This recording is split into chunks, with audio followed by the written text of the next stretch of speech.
The animals in these performances were the stars of a nightmare. They were not just released, they were staged. Lions and bears were starved for days to bring them to a frenzy. They were goaded and provoked from the safety of the arena's barriers to ensure they would attack immediately. The uncertainty, would the beast strike fast or toy with its prey, was a key part of the morbid entertainment. But the Roman imagination for cruelty didn't stop there. They staged entire Greek and Roman myths with living, breathing victims.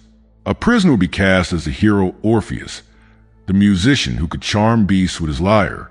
He would be led into the arena, playing his instrument, and for a moment, the animals might seem calm.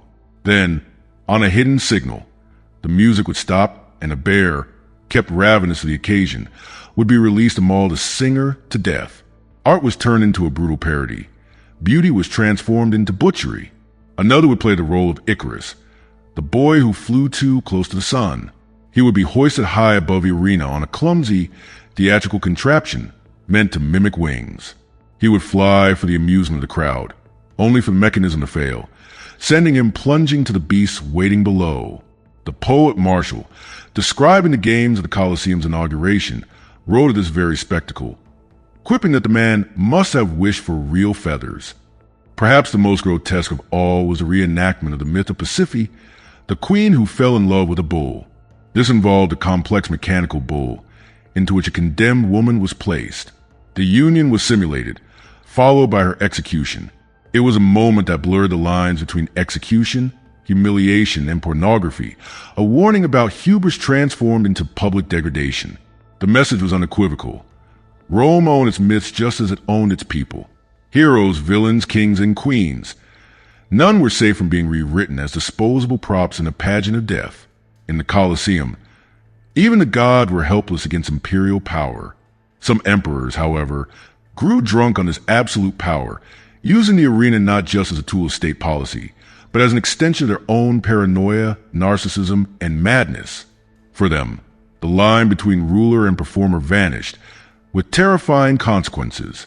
Caligula, whose reign was a masterclass in tyranny, was infamous for his savage and unpredictable moods.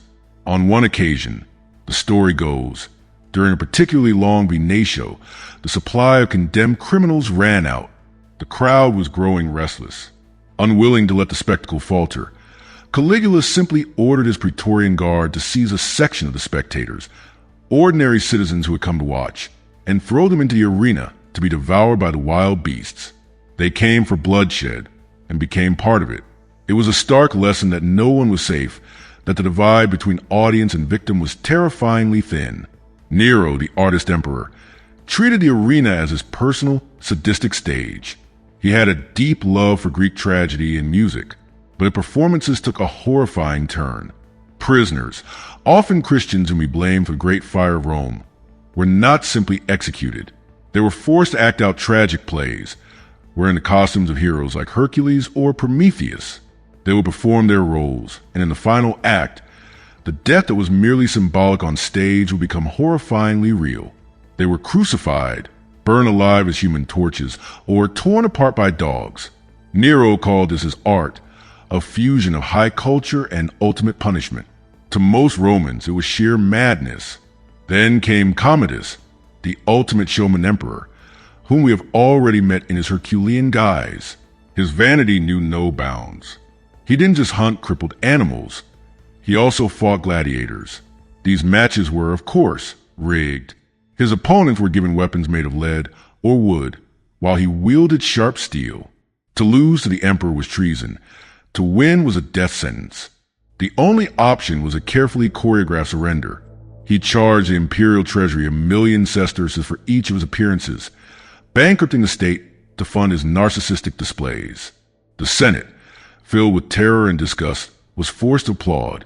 The historian Cassius Dio, who witnessed these spectacles, wrote that Commodus once collected all the men in the city who had lost their feet to disease or accident, dressed them as mythical monsters, and had them clubbed to death as he played Hercules fighting the underworld. But not every Roman voice was silenced by the roar of the crowd. A counter-narrative existed, a thread of moral revulsion that ran through the empire's history. The philosophers, the Stoics in particular, saw the games for what they were, a corruption of the soul. Seneca the Younger, the famous playwright and philosopher, was perhaps the most eloquent critic. He wrote and discussed about the midday executions, the Meridiani, the condemned being thrown to the lions.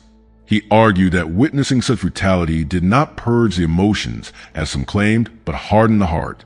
I come home more greedy, more ambitious, more voluptuous, and even more cruel and inhuman, he confessed, because I have been among human beings. He saw the violence of the arena as a poison that seeped into the fabric of society, coarsening everyday life. For the growing Christian minority, the amphitheater was both a site of martyrdom and proof of the empire's satanic nature. Writers like Tertullian condemned the games as a seedbed of cruelty, a place that taught men to take pleasure in the suffering of others. For Christians who refused to renounce their faith, the arena became their final testament. Their calm acceptance of death in the face of the lions and the jeering crowds was a powerful, subversive spectacle that ultimately helped turn public opinion against the games. The verdict was unanimous, and the galaxy believed it had just signed humanity's death warrant. Ambassador Eva Rostova stood perfectly still in the cavernous hall of the Galactic Concord. Her knuckles were white as she gripped the polished railing. For what felt like an eternity, the voting had proceeded, and each new tally was a fresh blow against her species. The massive holographic displays floating overhead glowed with a relentless, condemning crimson. The silicon-based life forms from Cygnus Prime cast their vote first, a solid, unforgiving red. The avian Tharxians followed, their talons tracing the symbol for condemnation. One after another, every delegate from every star-faring civilization voted identically. Eva watched the cascade of red, a wave of rejection. The amphibious nautiloid from Oceania, 3, guilty. The sentient energy vortices from the Crab Nebula, guilty. Even the gentle fungal intelligences from the mycelial network, whom humanity had aided during their great blight, voted to cast them out. Her aide, Lieutenant Mark Jensen, stood beside her, his youthful face a poorly masked canvas of fury and disbelief. "This is a farce," he hissed under his breath. "What is our actual crime? Progressing too quickly? Achieving too much?" "Composure, Lieutenant," Eva whispered, her voice a low, steady command. The fate of Earth rested on her shoulders, and they could not afford to see them slump. The presiding arbiter, a being of pure, shifting light resembling a multifaceted jellyfish, hovered at the chamber's core. "The vote is concluded." It chimed, its voice a symphony of crystalline bells. All 217-member species have submitted their judgment. A profound silence fell over the thousands of assembled delegates, beings of scale, feather, energy, and stone, all now staring at the two lone humans with a mixture of pity and grim satisfaction. The human species is found guilty of the charges: unchecked expansionism, irresponsible technological acceleration, and the disruption of galactic harmony. The arbiter's light patterns intensified. The verdict is unanimous. Guilty on every count. Eva felt Mark stiffen. She placed a subtle, restraining hand on his forearm. "Wait, the sentence is exile," the arbiter proclaimed. "Earth and its off-world settlements must fully withdraw from Concord territory. You are granted one standard cycle to remove your population from all space beyond your home system. Any human individuals discovered within our borders after this period will be detained. One standard cycle. 6 Earth months." Eva's mind instantly calculated the logistics. Billions of souls spread across 50 colony worlds, hundreds of deep space stations, and countless mining outposts and research facilities. The task was Herculean impossible. The arbiter was not finished. Throughout this withdrawal, all human vessels will be under constant surveillance. Any act of aggression will be met with immediate and total military engagement. The primary jump gate connections to the Sol system will be permanently sealed upon completion of the evacuation. This exile is eternal. Mark could no longer contain himself. "You're signing a death sentence for billions. Earth cannot sustain our numbers alone." Eva's grip tightened. "We acknowledge the Concord's terms," she stated, her voice clear and unwavering. Carrying across the silent chamber, "The people of Earth will comply." The silence that answered her was heavier than before. A nervous, rustling moved through the alien observers. They had anticipated defiance, rage, the very emotional outburst they used to stereotype humanity. This calm, collected acceptance was unsettling. The Signian delegate, a tall entity of interlocking crystalline plates, leaned forward. You accept? Just like that? Eva turned to face the gallery, knowing billions of her people were watching via quantum link receivers on colonies, ships, and stations. Every human was waiting for her next move. Without question, we accept, Eva said, a diplomatic, almost serene smile gracing her lips. Your position could not be more clear. We are not wanted here. The message has been received. She turned back to the light being. We will require the formal evacuation directives transmitted to all our installations. I presume you have the documentation prepared. The Arbiter's luminous tendrils writhed in a semblance of confusion. Yes, naturally. But Ambassador Rostova, then we have a monumental task ahead of us, Eva interjected smoothly. You must excuse us. We have our people to inform. 6 months is not a long time. She turned and strode toward the massive exit, Mark following her wake, his confusion palpable. As the great door sealed behind them, Eva heard the first murmurs of concerned debate ripple through the chamber. Excellent, she thought. Let them be concerned. In the corridor outside, Mark's composure shattered. Ma'am, how could you agree? They're erasing us from existence. Eva continued walking, her smile not fading but transforming into something sharper. Mark, do you recall the ancient proverb about being careful what you wish for? What does that have to do with the infrastructure we built? The gates, the stations, the colonies. Who keeps it all running? Mark stopped walking as the realization struck him. We do, he breathed. Every major shipping lane uses our gate network. Every medical facility depends on our tech. Their primary food source is grown on our agri-worlds. Eva's smile became a blade. They desire our absence. So be it. But they never stipulated we had to leave our creations behind. Mark's despair began to morph into a fierce, burning understanding. We're taking everything. Every single component, Eva confirmed. They wish for a galaxy devoid of humanity. It is time they learn the true cost of that desire. Activating her personal comm, she began to issue a flood of commands. The Concord believed they were ejecting a nuisance. They had no conception of what they had truly set in motion. Earth had been given half a year to depart. Eva was resolved to ensure that when they left, the galaxy would feel their absence like a phantom limb. The exile had commenced, but its conclusion would defy every alien expectation. President Isabel Reyes addressed the packed United Earth General Assembly. The hall was overflowing, with camera drones buzzing overhead, broadcasting her image to every corner of human-inhabited space. Giant screens behind her displayed a star map, dotted with the lights of dozens of colonies and hundreds of installations. My fellow citizens, she began, her voice resonant and firm. 72 hours ago, the Galactic Concord passed judgment upon us. They have given us 6 months to leave their space. The crowd remained silent, having witnessed Ambassador Rostova's stoic acceptance. They believe they are punishing us, Isabel continued. They think we will retreat to our homeworld in shame and defeat. They assume we will abandon our achievements and slink away into the darkness. She paused, allowing a sharp, knowing smile to form. They are profoundly mistaken. The screens behind her shifted, displaying schematics of colossal transport vessels, larger than any previously conceived, alongside swarms of deconstruction drones, and entire cities being systematically prepared for transport. I am hereby initiating Project Phoenix. We are not leaving a single thing behind. We are taking it all. Every structure, every reactor, every speck of terraformed soil. If they want us gone, we will depart, but we will not leave them a single bite of human innovation. The assembly erupted in a thunderous roar of approval, a sound of defiance and unity. They wanted a galaxy without us. We decided to give them exactly that. On the bridge of his flagship, the Solar Sentinel, Captain Ben Carter watched the presidential address. Through the viewport, the vibrant colony world of Etheria hung below, humanity's first extrasolar home, teeming with 50 million lives. Captain, the evacuation protocols are coming through, his comms officer reported. Ben nodded. On the main viewer, The orders were breathtaking in their scope. Evacuate the population, yes, but also reclaim all infrastructure, from architectural foundations to agricultural topsoil. Leave nothing functional behind.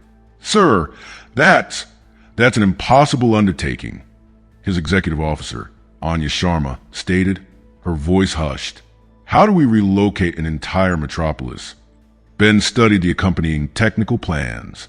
We don't relocate it. We deconstruct it. Look, they're deploying specialized drones, molecular disassemblers, and compact storage fields. Everything gets loaded onto these new transport ships. Anya let out a low whistle. They're reclaiming our legacy. Not reclaiming, Ben corrected gently. It was always ours. We built it. We sustained it. Now we are taking it with us. In the engineering bay of Deep Space Station Sanctuary, Chief Engineer Liam O'Bannon gathered his mixed-species crew. The station was a critical nexus for interstellar commerce. Listen up, everyone, Liam announced. Earth Command has ordered the decoupling of all human systems from the alien sectors. A chittering, insectoid creval raised a limb. But your systems manage core functions, atmospheric processing, artificial gravity, primary power. Our sections will be rendered uninhabitable. Liam offered a pragmatic shrug. That is no longer our concern. The Concord demanded our departure. We are merely obeying their ruling. The human engineers exchanged knowing glances, while their alien counterparts grew visibly agitated. In the following weeks, the galaxy observed with mounting horror as humanity executed the most extensive migration in recorded history. The new transport ships were wonders of engineering, capable of storing entire urban centers within compressed matter containers. On Granary, the primary agricultural world, enormous machines worked ceaselessly. They excavated the rich, bioengineered soil humanity had spent generations perfecting. They uprooted every genetically modified crop and tree. They collected the irrigation and water purification systems. The Creval observer assigned to monitor the process buzzed with anxiety next to Agricultural Director Chloe Zhao. You are removing the very ground itself, it asked, incredulous. This is a living biome. This soil contained proprietary Earth microorganisms and nutrients, Chloe replied, her tone businesslike. It belongs to us. The Concord's terms were explicit. Remove all things human. We are simply being thorough. She gestured toward the massive earth movers. I'm certain the native substrate will be fertile eventually, perhaps in a few millennia. This pattern repeated everywhere. Manufacturing plants were stripped to their frames. Medical centers were emptied of all equipment and data. Educational institutions vanished, their vast digital archives wiped clean. The true shockwave, however, came when humanity began decommissioning the Jumpgate network. Admiral Jessica Wu oversaw the operation from her command post. The gates were monumental constructs that enabled near-instantaneous travel between stars, and humanity had engineered the majority of them. Gate Alpha 7 is primed for reclamation, her chief engineer reported. Proceed with breakdown, Jessica ordered. On the main screen, the colossal ring structure began to deconstruct itself, its components being neatly collected by specialized tugs. Within minutes, a vital commercial route between two major systems ceased to exist. Her console immediately lit up with a flood of panic transmissions from dozens of species, their trade networks seizing up. She ignored them all. Her Creval aide approached cautiously. Admiral, the Concorde is demanding an explanation. Without the gates, transit times will stretch from hours to months. Jessica's gaze remained fixed on the screen. Inform the Concorde they demanded our exit. The jump gates utilize proprietary human science. We cannot abandon such advanced technology. I am certain they comprehend the logic. The aide's antennae twitched nervously. But the entire galactic economic framework relies on those conduits. Then they should have contemplated that reality before the vote. By the end of the first month, the sheer scale of humanity's retreat was undeniable. They weren't merely evacuating. They were performing a systematic, galactic-scale reclamation, and the galaxy was starting to grasp the immense error it had made. Ambassador Kenji Tanaka entered the emergency session of the Galactic Concord with an expression of polite attentiveness. The alien delegates, having endured 2 months of the Great Withdrawal, were visibly distressed. The presiding arbiter's light flickered erratically as Kenji took his seat. Ambassador Tanaka, it began, we are convened to address significant concerns regarding your evacuation methodology. Kenji relaxed into his chair. Is there an issue? We are departing as mandated. In fact, we are ahead of schedule. The Signian delegate's crystalline form flashed with irritation. You are deconstructing the jump gates. Indeed, Kenji affirmed. Human technology is potent. You yourselves labeled it dangerously disruptive during proceedings. We are merely ensuring it does not fall into wrong hands. But the trade routes, a furry Centauran delegate exclaimed. The routes remain, Kenji interjected calmly. Ships may still travel via conventional propulsion. It will merely require a few months instead of a few hours. I have every confidence in your ability to adapt. The chamber descended into chaotic, overlapping protests. Kenji remained a placid island amidst the storm, his polite smile unwavering. Furthermore, the Regulian delegate screeched, your people are stripping infrastructure from shared colonies. Medical equipment, power cores, water filtration, all of human design. We possess the original patents. If you wish to review them, Kenji replied smoothly. The Nautiloid ambassador floated closer. What are the medical services? Half the galaxy depends on human physicians and pharmaceutical advancements. Kenji's smile widened slightly. We are touched by your solicitude. Do not fret. We are leaving comprehensive guides on which indigenous flora can be used for elementary treatments. Very traditional, very secure. This is an outrage. The Creevil representative's limbs flailed. You are dismantling interstellar society. No, Kenji's voice turned cold and sharp. We are removing human society. You voted for this outcome. We are simply being comprehensive. On the mining planet Xylos, site manager Anya Petrova directed the final shutdown. The world was barren, rich only in deposits of Corvex crystals, the essential component for hyperdrives and power systems.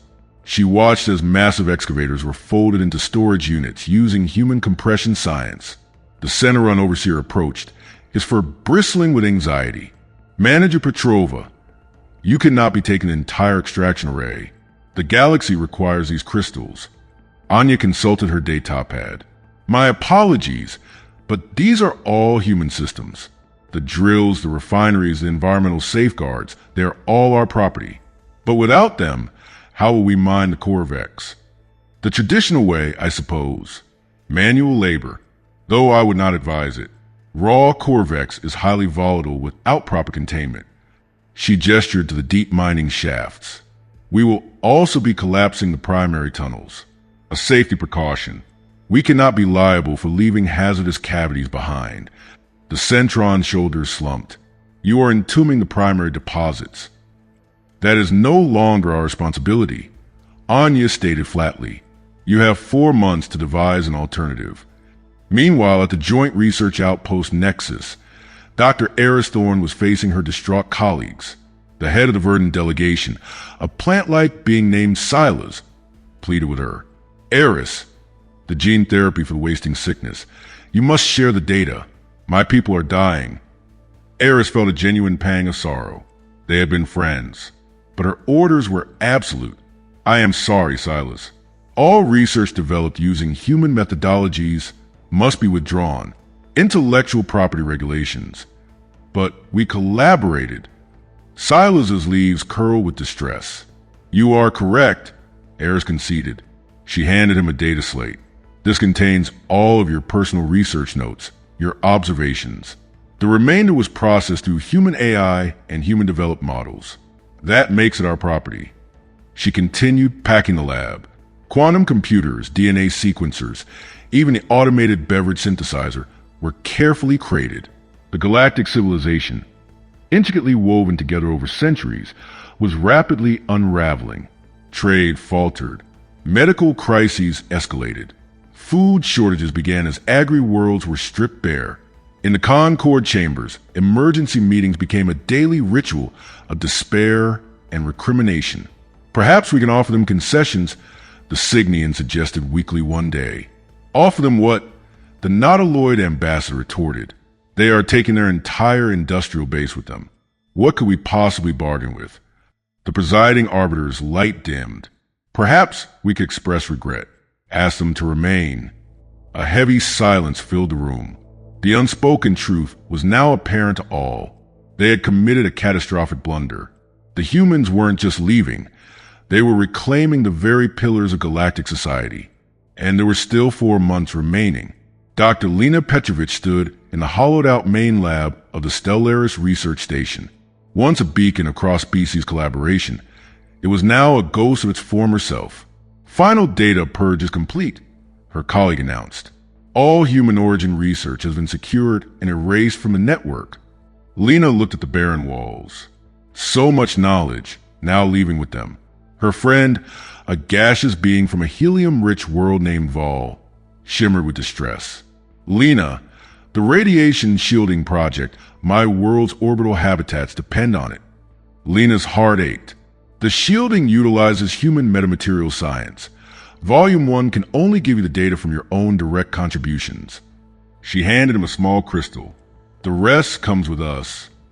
The economic collapse accelerated as human financial networks went offline. Director Omar Jones oversaw the dissolution from the Galactic Trade Authority.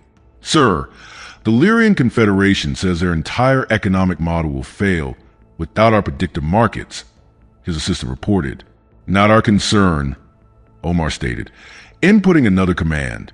Liquidate all human-held assets. Recall all algorithmic trading systems. But that will trigger a depression across a dozen sectors. They should have considered economic interdependence before exiling their primary financial architects. The knowledge drain became a torrent. Libraries, universities, and data archives went dark as human knowledge was withdrawn. Dr. Hannah Silva managed the closure of the Interstellar Medical Institute. The dean, a venerable nautiloid, pleaded, surely the surgical manuals can remain. They're used galaxy-wide. Alan gestured to the empty server racks. Those manuals were written by human doctors. They depart with us. What are the diagnostic protocols? The treatment regimens? All human innovations. I suggest you revive your species' traditional healing arts. You survived for millennia before we met. The dean's form seemed to deflate. We have integrated your medicine so completely. Our healthcare systems will fail without it. Democracy, Alan replied without malice, carries consequences. Your people voted. This is the result. By the 4th month, the totality of humanity's role became undeniable. They had not been participants. They had been the foundation. And that foundation was being pulled out brick by brick. The aliens had demanded a clean separation, and they were receiving it in the most absolute terms imaginable. Admiral Kaido Sato stood on the command bridge of the Odyssey, the flagship of the human armada, through the panoramic viewport. The gathered fleet was a breathtaking sight. Thousands of vessels carrying billions of people and the entirety of their interstellar legacy. Status, he commanded. Commander Lena Popova stepped forward. All civilian transports are secure. Admiral, the reclamation fleets have completed their final collections. The mobile habitats are prepped for the journey. Kaido gave a single, firm nod. The time had come. Initiate Operation Ghost. Across human-claimed space, the final disconnections were made. Navigation buoys winked out. Comm relays fell silent. Automated outposts powered down forever. On the bridge of the frigate Starfall, Captain Maria Lopez received her final command. All units, command actual. Engage stealth systems on my mark. 3, 2, 1. Maria flipped the sequence. Her ship vanished from every alien sensor grid, its new hull bending light and energy around it. To the galaxy, the human fleet had simply ceased to be. Sir, we're receiving frantic hails from the Cygnian border post, her comms officer said. They're reporting total sensor blackout. Disregard. Maria ordered. We are phantoms now. She watched as the rest of the fleet disappeared from her tactical display. Set a course for the primary rendezvous coordinates. In the Concord Situation Room, alarms blared. The master tactical board, which had always tracked a massive human fleet, now showed a void. "Where did they go?" the Regellian shrieked. 3 billion beings do not vanish." The Creevil scanned the reports, his chittering frantic. "Our sensors detect nothing. It is as if they were never there." The true crisis began. Jump gates were permanently offline. Ships were stranded. Trade died. Worlds that had relied on human climate control saw their environments destabilize. Plagues resurged without human medical aid. Famine spread as agricultural outputs vanished. The great, interconnected civilization began to fragment into isolated, struggling pockets. Back in the Sol system, the final act was prepared. President Reyes stood before her fleet commanders. Earth itself was now shielded, invisible to prying eyes. "My friends," she said, her voice echoing across the fleet-wide comm, "the time is now. All vessels, prepare for final departure." The human fleet, utterly undetectable, began to move. They did not head for any known jump point.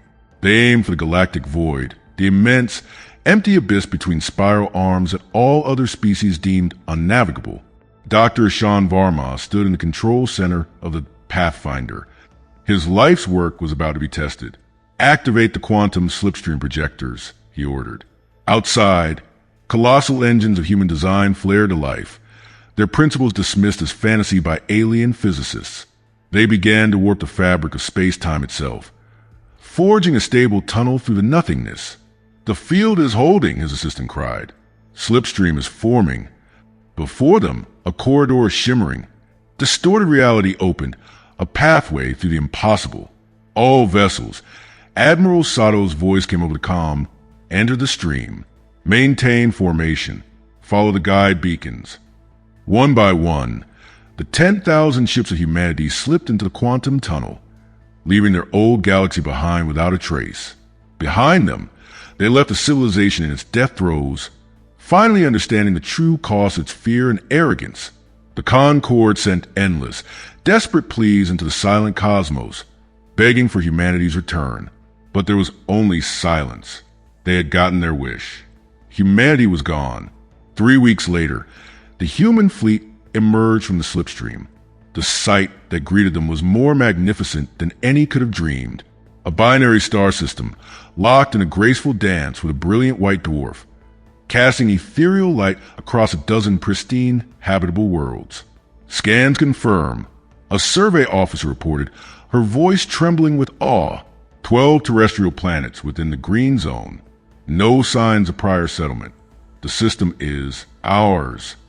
President Reyes, on the bridge of the Odyssey, felt tears of relief and triumph well in her eyes. "We've done it. We are home." The great work of settlement began. Cities were unpacked from their containers. Soil was laid down.